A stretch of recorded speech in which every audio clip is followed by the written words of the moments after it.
বিশাল অশান্তি হচ্ছে, এদের টাইম যেই ক্রস করে গেছে আর একজনকে ঢুকতে দেবে না, কোনো ম্যানেজমেন্ট নেই। ওরা যদি চাইতো তাহলে আগেই সবাইকে বলে দিত যে গেট বন্ধ আর আপনাদের হবে না, কিন্তু একদম আধার, এটা আধার সেবা কেন্দ্র কলকাতা, এরকম ধরনের সার্ভিস, এরকম ধরনের মানে আমি কখনো আশা করিনি। দেখুন কত হাজার হাজার লোক কত দূর থেকে এসছে, কেউ সুন্দরবন থেকে এসছে, কেউ মচলন্দপুর থেকে এসছে, এই ছোট ছোট বাচ্চাগুলো সব এসেছে। 11টা থেকে বসে আছি, 11টা থেকে লাইনে আছি, ভাবুন তাহলে এখন পর্যন্ত খাওয়া দাওয়া নেই, কিছু নেই, 11টা থেকে বসে আছি। তাহলে এই ছোট ছোট বাচ্চাগুলো মুখগুলো দেখো, মুখগুলো দেখো, মুখগুলো দেখো। স্বাভাবিক তো, এটা একটা খুব বড় প্যাথেটিক কন্ডিশন, এটা একদম একটা ট্রু কেওস। দেখুন কত লাইন, এটা কি ঠিক হচ্ছে? এটা কি, আমি বলি যে পুজোর সময় তো এক্সট্রা ট্রেন চলে, বাস চলে, তা ওদের একটু এক্সট্রা এই সময়তে কেন এক্সট্রা সার্ভিস দেওয়া হবে না?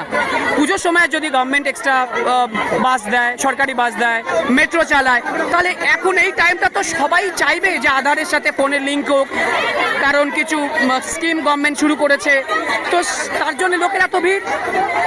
দেখুন দেখুন কি অবস্থা, এটা তো খুব অন্যায় হচ্ছে, খুবই অন্যায়। কারো অনলাইন আছে, কারো অফলাইন আছে। অফলাইন মানে হচ্ছে কি আগে থেকে যাদের টিকিট করেনি, কিন্তু কি অ্যালাউ তো করে, আমরা তো আগেও এসেছি, কিন্তু এই সময় আমার মনে হয় যে এক্সট্রা টাইম দেওয়া উচিত, পারলে রাত্রি 11টা অবধি চালানো উচিত, 11টা অবধি, রাত্রি 11টা অবধি। কেউ সুন্দরবন থেকে এসছে, বলছে স্যার আমরা এখন এখানে কোথায় থাকবো বলুন তো। দেখুন কি অবস্থা, খুব নোংরামি হচ্ছে, মারামারি হচ্ছে, খুব খারাপ অবস্থা। Very pathetic condition, can't even believe এই একটা সার্ভিস।